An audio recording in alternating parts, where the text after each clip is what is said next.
예, 오늘 우리 이사야 66장 두 번째 소단락 말씀 나누도록 하겠습니다. 우리가 지난주에 66장 맨 첫 번째 부분 1절부터 6절까지 말씀을 보았고요. 그리고 오늘은 7절부터 17절, 그리고 다음 주에는 맨 마지막 부분을 보려고 합니다.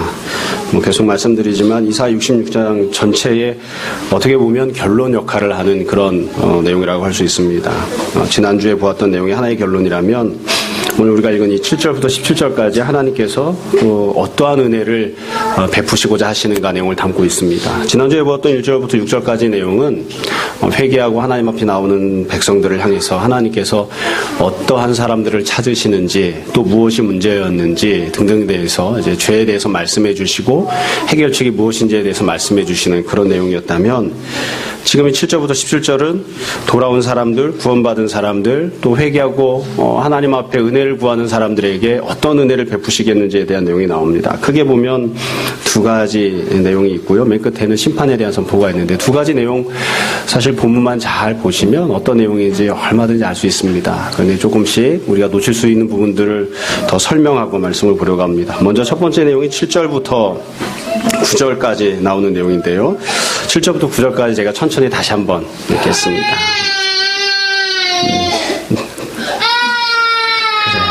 그렇게 울 수 있는 때가 좋죠. 자, 7절부터 읽어드릴게요. 시온은 진통을 하기 전에 해산하며 고통을 당하기 전에 나말을 낳았으니 이러한 일을 들은 자가 누구이며 이러한 일을 본 자가 누구이냐. 나라가 어찌 하루에 생기겠으며 민족이 어찌 한순간에 태어나겠느냐. 그러나 시온은 진통하는 즉시 그 아들을 순산하였도다. 여호와께서 이르시되 내가 아이를 갖도록 하였은즉 해산하게 하지 아니하겠느냐. 네 하나님 이르시되 나는 해산하게 하느니인즉 어찌 태를 닫겠느냐 하시니라. 그래서 이 내용을 보시면 내용이 어려운 내용이 아니에요. 시온을 향해서 이제 하나님께서 네가 아이를 낳게 하겠다 이렇게 말씀하시는 그런 내용입니다. 원래 이스라엘은 불임과 관련해서 참 오랜 역사를 갖고 있는 그런 민족이죠. 그래서 개인적으로도 보면 거기에 나오는 여러 역사들의 이 불임과 관련된 참 좋지 못한 안타까운 내용들이 많이 있습니다. 하나님께서 아브라함에게 복의 근원이 될 거라 말씀을 하셨지만 아브라함도 불임 때문에 거의 평생을 아이를 낳지 못하고 살았죠. 그러다가 그 이후에 간신히 이제 이스마엘 이외에 이삭을 이제 100세가 되어서 낳았습니다. 근데 이삭도 마찬가지로 또 불임으로 오랫동안 고통을 당하다가 그러다가 이제 간신히 이제 또 아이 쌍둥이를 낳았죠. 쌍둥이를 낳았는데도 불구하고 그 쌍둥이 중에 절반은 버림을 받고 절반은 하나님께 선택을 받는 그런 모습이었어요. 그래서 어떻게 보자면 세상적으로 보면 아이를 낳고 그 아이가 복을 받는 데 있어서는 이 이스라엘 백성들은 굉장히 속된 말로 하면 지질이 복도 없는, 그런데 하나님께서는 그들에게 복을 주시겠다고 말씀하셨던 그런 모습이었어요. 그래서 지금 하나님께서 불임이라고 하는 이런 이스라엘 역사를 가지고 이제 말씀을 하세요. 그래서 너희가 원래는 불임이었고 아이를 낳지 못하고 잉태도 못하고 했는데 내가 이제는 아이를 잘 낳는, 해산하는 그런 은혜를 베풀겠다 이렇게 말씀을 하세요. 그래서 내용을 보시면 7절에 시온은 진통을 하기 전 해산한다. 사실 저는 남자이기 때문에 잘 마음이 실감이 와닿지도 않습니다. 진통을 하기 전에 해산을 한다. 또 고통을 당하기 전에 나말을 낳는다. 그렇죠? 아마 여자분들은 결혼하기 싫어하는 이유들 중에 하나가 아기 낳는 게 그렇게 힘들다는데 그런 분들도 있더라고요. 그렇죠? 저도 머스마 둘 낳을 때 다 제왕절개로 애를 낳았는데 첫째 아기 낳을 때 그 병원에서 참 그 의사 선생님이 지금 생각해보면 참 기술이 참 대단했던 것 같아요. 배 한번 딱 잡아보고 절대로 얘는 자연분만 못한다. 예. 머리가 너무 커서 못 나온다. 골반이 아무리 벌어져도 얘가 못 나온다. 그랬는데 애를 좀 그냥 자연분만 해보겠다는 욕심 때문에 지금 눈 동그랗게 뜨고 첫째가 열심히 드네요. 애를 그냥 자연분만 해보겠다는 어리석은 아내의 욕심 때문에 10달 동안 차병원 다니고 애 낳는 날만 딴 병원 갔어요. 그래가지고서는 거기서 애 낳는다고 그냥 17시간 진통하다가 그러다가 의사가 나오더라고요. 나와서는 참 간단하게 이야기하시더라고요. 애가 나오다 걸렸는데 조금 더 있으면 정신지체가 될 거다. 낳든지 수술하든지 마음대로 해라. 그러고 싹 들어가 버리시더라고요. 그래서 애를 수술해서 낳았거든요. 근데 이 지금 이 시온의 진통을 하기 전에 해산을 한다. 고통당하기 전에 나말을 낳는다. 그러니까 이 하나님이 금방 쑥쑥 애를 낳게 하시겠다. 이렇게 이제 말씀하시는 거예요. 내용 자체는 어렵지 않아요. 그런데 여기서 우리가 중요하게 생각해야 될 점은 그 뒤에 나오는 표현입니다. 이게 정말로 애를 낳는 표현인가? 육체적으로 애를 낳는 표현인가? 그건 아니거든요. 가만히 보시면 8절을 보세요. 이러한 일을 들은 자가 누구이며 이런 일을 본 자가 누구이냐? 그 다음 표현이 중요합니다. 나라가 어찌 하루에 생기겠으며 민족이 어찌 한순간에 태어나겠느냐. 그러나 시온은 진통하는 즉시 그 아들을 순산하였도다. 그러니까 시온이 진통을 해서 낳는 그 새로 태어난 아기가 누구냐면 나라와 민족입니다. 나라와 민족. 사실은 여기에서 이제 중요한 점이 있는 거죠. 그러니까 우리가 일반적으로는 하나님께서 씨에 대한 복을 주셔서 생육하고 번성하고 충만해서 수많은 자손을 낳게 하겠다. 아브라함이 이스마엘도 낳고 이삭도 낳고 여러 많은 자손들을 낳는다. 그렇게 생각하지만 지금 이 본문에서 이야기하고 있는 건 그게 아니에요. 상식적으로 생각을 해봅시다. 상식적으로 이스라엘이 자식을 낳았습니다. 그럼 그 자식은 누굴까요? 이스라엘이어야 되죠. 그렇죠? 제가 자식을 낳았습니다. 누굴 닮았죠? 제 아내를 닮아야 됩니다. 그렇죠? 제 평생의 기도 제목이었어요. 그러니까 나를 닮지 않고 아내를 닮은 아이를 낳게 해달라. 그러니까 내가 아이를 낳으면 나를 닮거나 내 아내를 닮아야죠. 이스라엘이 아이를 낳으면 누구를 낳아야 되죠? 이스라엘을 낳아야 되겠죠. 근데 지금 본문 그렇게 얘기 안 하잖아요. 시온이 아이를 낳았어요. 그럼 누구를 낳아야 되느냐면 시온을 낳아야 되는데 시온이 아이를 낳은 결과가 누구냐면 나라와 민족이에요. 그러니까 여기서 지금 시온이 낳는다고 하는 것은 육적인 출산을 뜻하는 것이 아니라 영적인 출산을 뜻하는 것입니다. 만약에 시온이 육적으로 아이를 낳는 것, 육적으로 수많은 자손을 보는 것을 지금 하나님이 말씀하시는 것이라면 이렇게 말씀하시면 안 돼요. 시온이 아이를 낳았다. 그래서 너희 집안에 너를 닮은 자식들이 1번, 2번, 3번, 4번 해서 12번, 15번까지 한 타스가 넘쳐날 것이다. 이렇게 말씀하셔야 되는데 그게 아니잖아요. 시온이 아이를 낳아서 누가 생기는 거라고요? 나라와 민족이 생기는 겁니다. 그러니까 이 이야기는 하나님께서 이스라엘 백성들에게 너희가 천하 만국을 구원하는 그런 백성들이 될 것이다.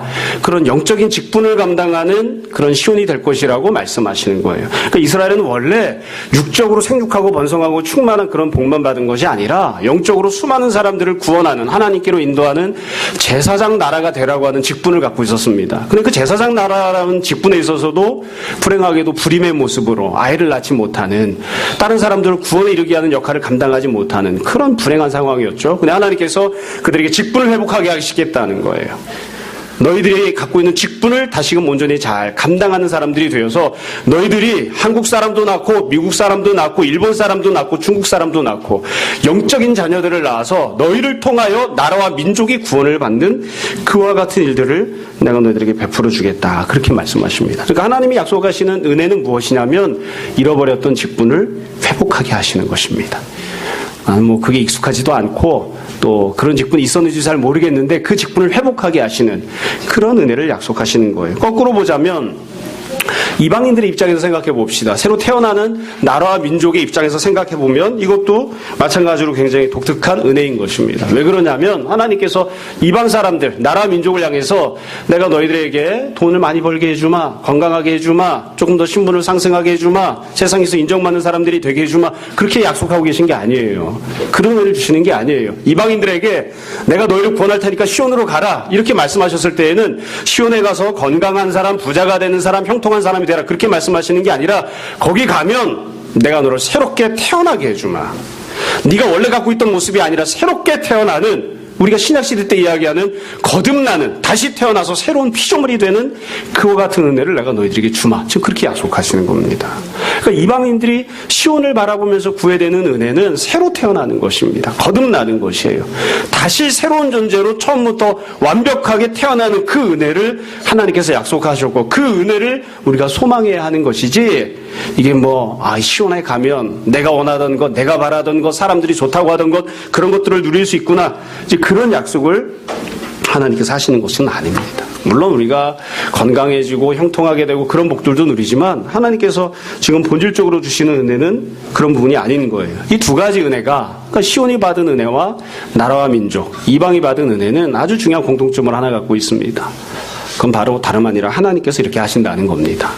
여러분 우리가 얼핏 보면 시온이 이방을 낳으니까 시온이 나라와 이 민족을 낳으니까 시온이 어머니이고 시온이 아버지이고 시온이 모든 권리를 갖는 것처럼 생각할 수도 있습니다.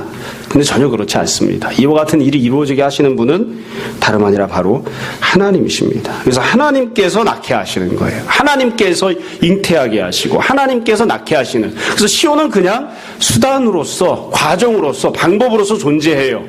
그러니까 내가 낳았다. 그러니까 내 자식이다, 내 마음대로 할 수 있다, 내가 너보다 우월해, 그렇게 주장하거나 혹은 그렇게 권력을 행사하거나 그런 권위를 주장할 수 있는 그런 모습이 아니에요. 왜냐하면 하나님께서 낳게 하시는 것이니까. 하나님께서. 그래서 시온도 은혜를 받고 나라와 민족도 은혜를 받는 겁니다. 누구로부터요? 하나님으로부터 은혜를 받는 겁니다. 하나님께서 시온은 직분을 회복하는 자가 되게 하시고 뿐만 아니라 나라와 민족은 새로 태어나는 새로운 피조물이 되게 하시는 은혜를 하나님께서 베풀어 주신다. 한 가지를 더 말씀드릴게요. 우리가 지극히 당연히 알고 있는 것이지만 이런 본문 읽을 때 종종 오해하시는 분들이 있습니다. 아, 시온이 낳는구나. 그러니까 이스라엘이 낳고 이방인은 태어나는 존재가 되는가 보다. 전혀 그렇지 않아요. 우리가 이사야를 1장부터 65장까지 다 읽었잖아요. 그 앞부분에 보시면 60장부터 쭉 내용을 보시면 어떻게 되어 있냐면 하나님이 이방 사람들을 구원하셔서 이방인들이 이미 시온에 와 있습니다. 구원받은 이방인들은 이미 시온에 와 있어요. 그 사람들도 시온이에요. 그러니까 여기서 본문에서 이야기하고 있는 시온이라고 하는 이 대상은 누구냐면 혈통상 아브라함의 후손을 뜻하는 게 아니에요. 혈통상 아브라함의 후손을 포함해서 믿음을 가지고 하나님께 돌아와서 구원받고 회복된 모든 사람들, 그 사람 혈통이 이방인이건 무엇이건 중요하지 않다고요. 그 모든 사람들, 이미 시온에 들어와 있는 사람, 이미 구원을 받고 있는 사람, 그들을 다 총칭해서 여기서 지금 시온이라고 이야기하는 겁니다. 결국 구원받은 모든 사람들이 하나님께서 그들에게 처음에 부여하셨던 직분을 회복하게 되고 그리고 그들로 말미암아 많은 사람들이 하나님 앞에서 새로운 피조물로 거듭나는 그런 은혜를 베푸시겠다. 이게 하나님 말씀하시는 그런 내용입니다. 이 내용은 아주 간단합니다. 맨 끝에 적용하면서도 말씀드리겠습니다만 그래서 우리가 이 말씀을 읽으면서 우리가 늘 생각해야 되는 적용점은 역시 가장 중요한 건 개인적으로건 가정적으로건 교회적으로건 마찬가지인 것 같아요. 나는 하나님이 맡겨주신 직분을 잘 감당하는 성도인가? 우리 교회는 새로운 영혼이 태어나게 하는 그와 같은 교회인가? 그러니까 나는 하나님께서 주신 은혜를 잘 받아서 내가 먼저 새롭게 태어난 존재가 되었잖아요. 그럼 내가 누군가를 새로 태어나게 하는, 누군가의 영혼을 새로 낳아주는 직분을 감당하는 역할을 잘 감당하고 있는가? 그 점을 다시 한번 잘 생각해 봐야 됩니다. 누가 뭐라고 어쩌고 저쩌고 이야기를 해도 한국교회가 이 모양 이 꼴이 된, 또 우리 가정과 한 사람의 성도들이 다 신앙생활이 엉망이 된 가장 큰 이유는 주님 맡기신 직분을 가장 귀한 것으로 여기지 않고 지네끼리 먹고 마시고 놀고 그렇기 때문입니다. 그렇죠? 우리 교회도 마찬가지입니다. 주변에 한번 둘러보세요. 불신자였다고 구원받은 사람이 누가 있죠? 애당초 처음에 불신자가 아니었던 사람은 없죠. 그거 말고 대한민국의 모든 교회는 수평이동으로 부흥을 합니다. 그렇죠? 이게 불행한 일이에요. 대한민국의 모든 교회는, 우리 교회도 마찬가지예요. 큰 교회는 옆에 있는 작은 교회를 다 말아먹고 다 말라 비틀어지게 해서 수평이동으로 부흥을 하고요. 중가치 교회는 그보다 작은 교회, 우리 교회처럼 작은 교회는 더 다른 교회, 다른 데 있던 작은 교회, 아니면 좀 더 큰 교회. 그러니까 교회가 잃어버린 거예요. 무엇을? 애를 낳는 능력을 잃어버린 거예요. 우리나라는 문제가 돼서 이런저런 얘기들도 많이 있었죠. 가임 여성 지도 만들었다고 그러던데. 그렇죠? 여러분, 우리나라는 육체적으로도 아이를 낳지 않아서 문제고 영적으로도 새로운 생명을 낳지 못하는 교회로, 불임의 교회로 전락해버렸기 때문에 이게 가장 큰 문제입니다. 하나님께서 그런데 지금 약속해 주시고 말씀하시는 거예요. 회복을 주마. 회복을 주마. 여러분, 교회가 회복하는 것은 어떻게 되는 것입니까? 아이를 낳는 교회가 되는 것입니다. 영적인 아이를, 육적인 아이를. 그래서 아이가 낳는 것, 아이가 태어나는 것이 하나님 주신 가장 귀한 은혜입니다. 그렇죠? 오늘 설교 준비를 이렇게 하고 왔기 때문에 우리 참 주한이가 저렇게 울고 막 그렇게 했어도 아무 소리 할 수가 없는 거예요. 하나님께서 주시는 은혜, 하나님께서 주시고자 하시는 회복이란 생명을 낳는 교회, 생명을 낳는 사람이 되는 거예요. 그게 가장 귀한 회복입니다. 우리가 이와 같은 은혜가 올 한 해 우리에게 있었으면 좋겠습니다. 지금도 되든 안 되든 제가 늘 날마다 아침 예배 드리고 늘 기도하는 기도 제목이 있습니다. 그 중에 제일 맨 꼭대기로 올라와 있는 기도 제목 중에 하나가 뭐냐면 우리가 전도해서 부흥하는 교회가 되게 해주십시오 라는 거예요. 전도해서 부흥하는 교회. 가능할까요? 가능할까요? 예. 이럴 때 우리가 적용해야 되는 거예요. 불가능하면 가능하게 하라. 이렇게. 안 되면 되게 하라. 여러분, 전도해서 부흥하는 교회, 우리가 참 올해는 그렇게 좀 해봤으면 좋겠습니다. 여러분, 한 나라가 성장할 때 경제 성장을 한다고 그러면 7% 성장했다, 10% 성장했다 그러면 어마어마하게 성장한 겁니다. 우리 지금 그렇게 못하잖아요. 안정권에 접어들면 2%, 3% 성장하기도 어렵죠. 제가 갖고 있는 소망도 그렇습니다. 여러분 웃으실지 모르지만 수평이동으로 해서 오는 성도들 말고 전도에서 우리 교회 성도들이 5%, 7%가 성장하면 정말 좋겠다. 그것만큼이라도 성장했으면 참 좋겠다. 근데 그런 일이 있을지 모르겠습니다. 여러분 기도하면서 주님 우리에게도 이와 같은 부흥을 성장을 허락해 주십시오. 그렇게 했으면 좋겠습니다. 몇 번 말씀드렸습니다만 벌써 이게 한 20년 전 이야기예요. 제가 사랑의 교회에서 청년부 사역을 할 때에 조사한 적이 있었습니다. 1년에 막 수천 명씩 들어오는 사랑의 교회에 전도에서 들어오는 사람 몇 프로인가? 0.5%입니다. 다 나머지 성도들은 다 그냥 수평이동을 한 거예요. 어떻게 교회가 세워졌는데 10년 만에 10,000명이 모입니까? 전도에서요? 천만에요. 전도에서 10,000명이 모이는 일은 없어요. 이건 전 세계 교회 역사상 찾아보기 어려운 일이에요. 수평이동으로 다른 교회를 말라 죽게 만들어서 부흥한 거죠. 근데 하나님께서 지금 약속하신다. 너희가 생명을 낳는 자들이 되게 할 것이다. 우리가 이 말씀을 우리 가운데 성취되기를 늘 소망하는 모습이 되었으면 좋겠습니다. 두 번째로 주님께서 약속하시는, 하나님께서 결론적으로 약속하시고 선포하시는 복이 있습니다. 그 내용은 이제 10절부터 14절까지 나오는 내용입니다. 이 내용은 10절부터 14절은 다 좋은 내용이어서 한 글자도 안 빼뜨리고 그대로 읽고 그대로 성취가 되고 그랬으면 참 좋겠습니다. 그럼 10절을 보세요. 예루살렘을 사랑하는 자들이여. 예루살렘을 누가 사랑하겠어요? 하나님께 나오고 은혜 받기를 원하는 사람들이겠죠. 이스라엘 사람이건 이방인이건 다 그 성읍과 함께 기뻐하라. 다 그 성읍과 함께 즐거워하라. 이 사람들뿐만이 아니에요. 그 성을 위하여 슬퍼하는 자들이요. 이것도 예루살렘을 사랑하기 때문에 슬퍼하는 거예요. 다 그 성이 기쁨으로 말미암아 그 성과 함께 기뻐하라. 예루살렘을 사랑하는 자들을 향하여, 예루살렘에 와서 새로 거듭나는 자들을 향하여 하나님 말씀하시는 거예요. 11절.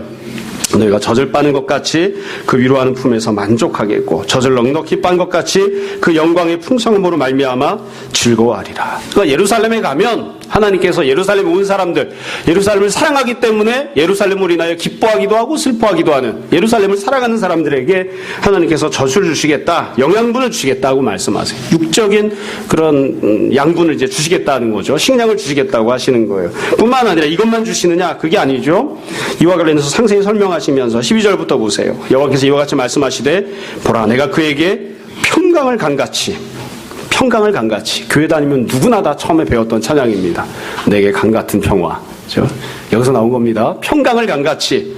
그 다음엔 그에게 문나라의 영광을 넘치는 시내같이 주리니 너희가 그 성읍에 젖을 빨 것이며 너희가 옆에 안기며 그 무릎에서 놀 것이라. 그러니까 또 안아주시고 무릎에서 놀게끔 해주신다는 거예요. 무릎에서 놀 것이라. 어머니가 자식을 위로함 같이 내가 너희를 위로할 것인즉 너희가 예루살렘에서 위로를 받으리니 너희가 이를 보고 마음이 기뻐서 너희 뼈가 연한 풀의 무성함 같으리라. 여기 보시면 하나님이 여러 가지를 지금 공급하시겠다고 말씀하세요. 예루살렘을 통해서 받을 수 있는 것들이 많이 있어요. 제일 중요한 첫 번째는 젖을 빠는 겁니다. 그러니까 육적인 양식을 공급받는 거예요. 그 외에 여러 가지 내용이 있죠. 기억나는 게 뭐 있으십니까?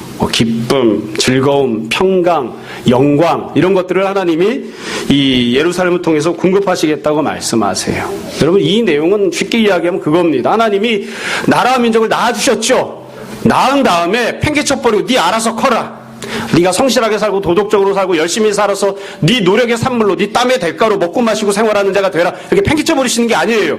네가 생활하고 네가 커가는 데 있어서 네가 삶을 영위하고 살아가는 데 있어서 필요한 것들을 내가 책임지고 공급해 주마. 그렇게 말씀하시는 겁니다. 그러니까 하나님께서 양육해 주시겠다고 말씀하세요. 돌보아주고 섬겨주고 키워주고 내가 너랑 같이 살아줄게. 네가 살아가는 데 필요한 영적인 것들, 네가 살아가는 데 필요한 육적인 것들, 네가 살아가는 데 필요한 감정적인 공급들을 내가 다 너에게 해줄게. 젖이 필요할 땐 젖을, 먹을 것이 필요할 땐 먹을 것을, 네가 살아갈 때 필요한 하나님의 영광이 있으면 하나님의 영광을 내가 너에게 공급해 줄 것이고, 네가 살아가는 데 필요한 감성적인 평안이 필요하면 내가 너에게 강같이 흘러넘치도록 공급해 줄 것이다. 이게 하나님이 그렇게 지금 약속하시는 거예요. 그래서 하나님이 지금 아주 간단해요. 태어나게 하시고 태어나게 하신 그들로 하여금 정말 하나님의 영광스러운 모습으로 하나님께서 원하시는 모습으로 살아갈 수 있는 필요한 것들을 다 채우시고 공급해 주시겠다고 그렇게 약속하시는 거예요. 이 내용도 앞에 말씀드렸던 것과 똑같습니다. 여러분, 이 모든 것들이 어디에서 공급이 되냐면 시온으로부터, 예루살렘으로부터 공급됩니다. 이걸 뒤집어서 이야기하면 시온과 예루살렘이 이와 같은 은혜를 받아 누리는 첫 번째 수혜자가 되는 거예요.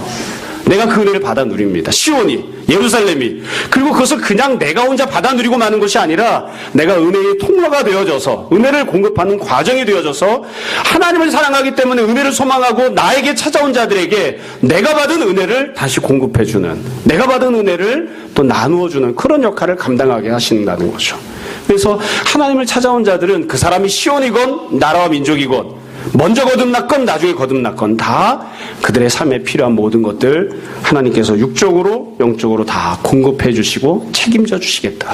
지금 그렇게 말씀하십니다. 이것도 앞에서 말씀드렸던 것과 똑같은 특징을 갖습니다. 이건 시온이 공급하는 게 아닙니다. 예루살렘이 공급하는 게 아니에요. 그들은 그냥 통로일 뿐이죠. 누가 공급합니까? 하나님께서 공급하십니다. 시온도 은혜가 필요한 사람이고요. 예루살렘도 은혜를 공급받아야 되고요. 그들을 통해서 은혜를 받는 나라 민족들도 하나님으로부터 은혜를 공급받습니다. 그러니까 우리가 다 하나님 앞에 나가는 거예요. 하나님 앞에. 하나님이 주신 은혜를 받아야 됩니다. 다시 이야기하겠습니다. 너무나 우리가 잘 아는 내용이고 당연한 것이지만 종종 우리가 잊어버리는 경우들이 있어요. 사람은 무엇으로 살죠? 우리가 무슨 개돼지입니까? 밥만 먹고 살게? 사람이 무엇으로 살죠? 우리가 쉽게 이야기하잖아요. 은혜 받지 않으면 살 수 없습니다. 은혜 받지 않으면 살 수가 없어요. 하나님 앞에 남아서 하나님께서 공급하시는 은혜를 받지 않으면 도무지 살 수가 없습니다. 그게 사람이에요. 그런데 우리가 실제로는 말은 이렇게 하고 생각은 이렇게 하지만 실제 행동은 그렇게 안 해요. 밥만 먹고 사는 것처럼 행동을 한다고요. 여러분, 여기 본문에서 기록하고 있는 것이 우리가 그냥 쓱 읽고 넘어갔지만 좋은 것이라고 생각하지만 이게 사람이 살아가는 데 있어서 정말 기본적으로 필요한 것, 사람이 사람답게 살기 위해서 가장 필요한 겁니다. 사람이 사람답기 위해서 필요한 게 뭘까요? 뭘까요? 우진아, 사람이 사람답게 살려면 뭐가 필요해? 음식이랑. 아, 그래. 그거는 개돼지라고 했지. 개돼지도 그래. 그거 말고 사람이 사람답게 살아가려면 뭐가 필요할까? 그거 말고. 응? 생명. 그래. 어떤 거? 은혜. 그래. 우리 오픈북이야. 여기 다 써 있잖아. 사람이 사람답게 살려면, 하나님이 원하시는 그런 모습으로 살려면, 그러니까 내가 정말 인간답게 살고 있는가, 하나님이 기뻐하시는 삶을 살고 있는가, 그러려면 여기 있는 게 있어야지 돼요. 여기 있는 거. 여러분에게는 평강이 있습니까? 평강이 있습니까? 나는 빌딩을 3개 살 때까지는 절대로 평강이 있을 수 없어요. 혹시 그런 분들은 안 계세요? 나는 지금 삼수를 하고 있기 때문에 대학을 붙을 때까지는 절대로 평강이 있을 수 없어요. 주연아, 그러니? 평강이 있습니까? 평강이? 나는 몸이 아프기 때문에 절대로 건강할 때까지 평강이 있을 수 없습니다. 여러분, 우리 삶 속에 평강이 있는가? 사람답게 사는지 아닌지 아주 쉽게 판단할 수 있는 거예요. 하나님이 원하시는 삶은 우리 삶 속에 평강이 넘치는 거예요. 하나님이 원하시는 우리의 삶은 우리 삶 속에 하나님이 주시는 하나님의 영광을 누리는 자로 살아가는, 그게 하나님이 원하시는 삶이에요. 그러니까 우리가 교회를 나와도 평강이 없고, 우리가 가정에 돌아가도 평강이 없고, 어디에 가도 하나님의 영광을 보지 못한다면 도대체 우리가 뭘로 살고 있는 겁니까? 우리가 뭘로 살고 있는 거예요, 도대체? 우리가 개돼지처럼 산다고 하는 겁니다, 그걸. 밥만 먹고. 다시 말씀드릴게요. 본문을 보시면 하나님께서 참 묘한 언어를 사용하셨어요. 시온과 예루살렘에 대해서 여러 가지를 표현하셨는데, 이 표현을 제가 수능식으로 말씀드릴게요. 수능식으로. 하나님께서 시온과 예루살렘을 누구처럼 묘사하셨느냐? 어머니로 묘사하셨어요. 어머니로. 그쵸? 어머니가 첫 번째는 낳아주십니다. 두 번째로는 길러준다고요. 어머니가 젖을 빨게 해주고, 어머니가 무릎에 앉아서 놀게 해주고, 어머니가 자녀의 마음속에 풍성한 사랑을 공급해서 평강을 누리게 해주는 어머니로 이야기를 하신다고. 그래서 하나님이 우리의 어머니가 되어주시겠다는 거예요. 내가 너를 양육해주마. 그러니까 네가 필요한 거를 딴 데 가서 찾지 말고 나한테 와서 찾아. 그럼 네가 정말 그게 필요하다는 걸 몰랐지만 사실은 너에게 필요한 것들을 내가, 엄마인 내가 너에게 공급을 해줄게. 엄마인 내가 너를 돌봐줄게. 내가 엄마처럼 너를 안아주고 사랑해주고 내가 너에게 필요한 것들을 채워줄게. 하나님 그렇게 말씀하신다고요. 좀 비극적이지만 현실적으로 이야기를 해볼게요. 이 본문을 보시면 우리가 보고 있는, 우리 가정이나 우리 한국 사회에서 보고 있는 부모의 모습과 매우 다른 점들이 있어요. 부모는 자녀에게 신앙 안에서 평강을 주어야 하는데 그게 아니라 우리가 보여주는 부모의 모습은 돈을 벌기 위해서 바둑바둑거리는 그런 부모의 모습일 때가 참 많습니다. 굉장히 반응이 좋으네요, 오늘. 우리가 보는 부모의 모습은 자식을 잘 되게 하기 위해서 자식과 갈등을 일으키고 자식을 막 몰아세우고 자식을 때리고 자식을 잘 되게 하기 위해서 바둑바둑 나가서 열심히 돈을 버는 그런 모습이에요. 자식이 잘 되게 하기 위해서 자식에게 아빠는 판사야, 아빠는 의사야 이 소리를 듣게 해주기 위해서 바둑바둑 일을 하는 그런 부모의 모습이에요. 근데 지금 본문이 기록하고 있는 내용은 그게 아니에요. 하나님이 말씀하시는 인간다운 삶이라고 하는 건 그게 아니에요. 하나님이 약속하시는 내가 너를 회복시켜줄게 하시는 이 내용이 뭐냐면 사랑이 많은 엄마처럼 네 삶 속에 평강이 흘러넘치게 해줄게. 평강이 네 삶 속에 네가 생각하지 않았던 하나님의 영광이 임하게 해줄게. 그게 지금 하나님이 약속하시는 회복의 모습이에요. 참 이게 묘하죠. 이 설교 준비하면서 회개를 많이 했습니다. 나는 뭘 주는가 아이들에게 부담. 뭐 닭달, 뭐를 내가 아이들에게 주는가, 뭐를 아이들에게 주는가. 여러분 다시 한번 말씀드립니다. 우리가 정말 삶을 살아가면서 필요하다고 생각하는 건 무언가요? 여러분은 무엇이 가장 많이 필요하다고 생각하십니까? 애를 어떻게 가르쳤길래 저렇게 솔직하게 얘기를 잘할까? 그래, 뭐 창피해. 규성이가 목사님을 닮아서 있는 그대로 잘 이야기를 하네. 삶을 살면서 우리가 정말 필요한 것이 무엇인가? 주님, 저는 이번에 대학교를 꼭 가야 되는데, 이번에 꼭 취업을 해야 되는데, 이번에 꼭 결혼을 해야 되는데, 그렇지만 그 모든 것보다 주님 앞에 나가서 말씀 듣고 기도하고 주님이 주신 은혜를 받지 않으면 정말 살 수 없습니다. 그래서 다른 모든 것들보다 내가 그것을 먼저 선택하고자 합니다. 우리가 그러고 살아갑니까? 우리 안 그러죠. 올해는 안 그럴 수 있었으면 좋겠습니다. 오늘 설교는 참 준비한 것과 다르게 매우 재밌네요. 말씀을 정리하려고 합니다. 설교도 재미있고 설교가 짧기도 하고 결국 오늘 이 본문에서 하나님께서 약속하신 건 두 가지예요. 두 가지. 시온과 예루살렘, 나라와 민족 다 각각 부류를 향해서 두 가지를 공통적으로 약속하셨다고요. 시온 그리고 나라와 민족을 향해서 새로 태어날 수 있게 해줄게. 너 직분 감당하는 사람이 될 수 있게 해줄게. 그리고 그들에게 너도 은혜를 받고 또 은혜의 공급처가 되게끔 해줄게. 그러니까 우리는 하나님 앞에 나아가면 하나님께서 우리에게 회복을 허락하시면 새로운 존재로 새로운 피조물로 거듭나게 되고 우리 삶에 필요한 것들을 하나님이 공급하시는 은혜를 받게 됩니다. 늘 던지던 질문입니다. 그러면 이 하나님의 예언의 말씀이 선포가 역사적으로 성취가 되었나요? 역사적으로 성취가 되었습니까? 아니요. 그래서 성취가 안 됐습니다. 사람들이 시온으로 가서 새로 거듭나는 민족이 되는 그런 역사는 벌어지지 않았어요. 시온과 예루살렘도 민족들을 다 불러 모아서 나라 민족들을 불러 모아서 새로 태어나게끔 해주는 그런 역할을 전혀 감당하지 않았어요. 그래서 실제 이스라엘 역사 속에서는 이 하나님의 말씀이 이사야 66장 말씀은 어떻게 보면 허언에 불과한 나쁘게 얘기하면 거짓말에 불과한 그런 모습으로 전락해버리고 말았다고요. 사실은 그렇게 성취가 안 된 것이죠. 그럼 이 하나님 말씀은 거짓말인가요? 그렇지 않습니다. 하나님께서 이 말씀을 실제 이스라엘 땅 시온과 예루살렘에서는 성취가 되지 못했지만 그러나 하나님께서 이 말씀을 성취하시기 위해서 더 큰 은혜를 베푸셨습니다.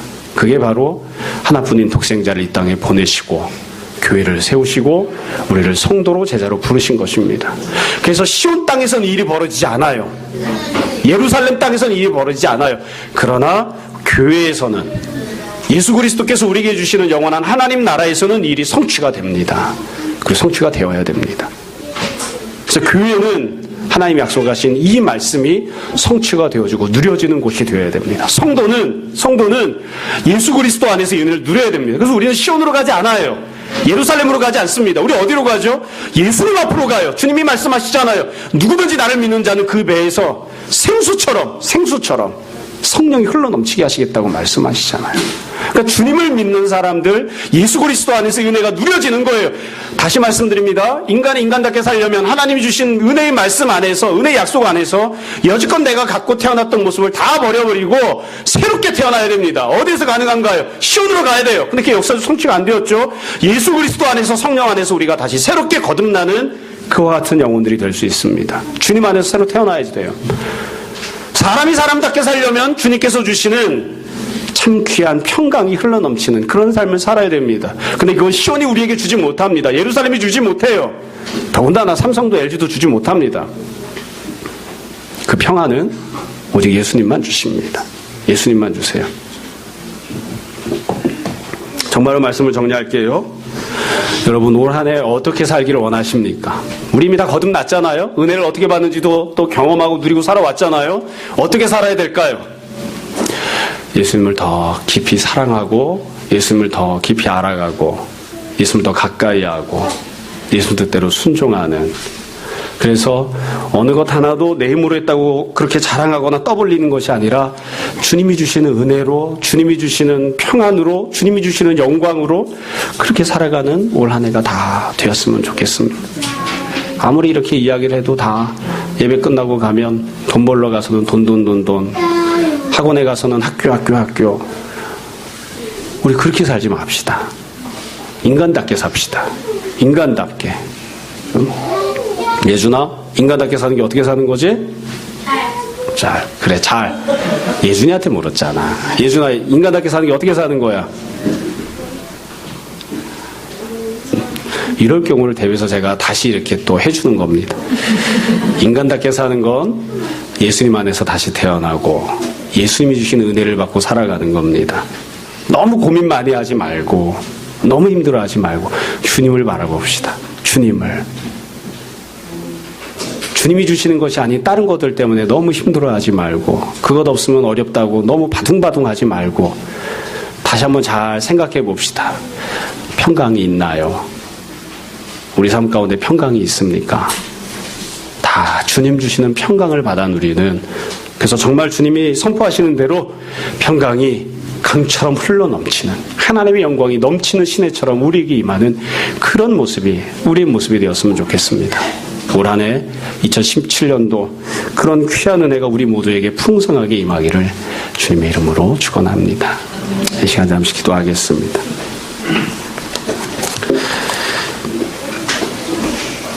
오늘 말씀을 정돈해 보십시오. 이 시간 우리 함께 잠시 회개와 결단의 기도합시다. 기도하겠습니다.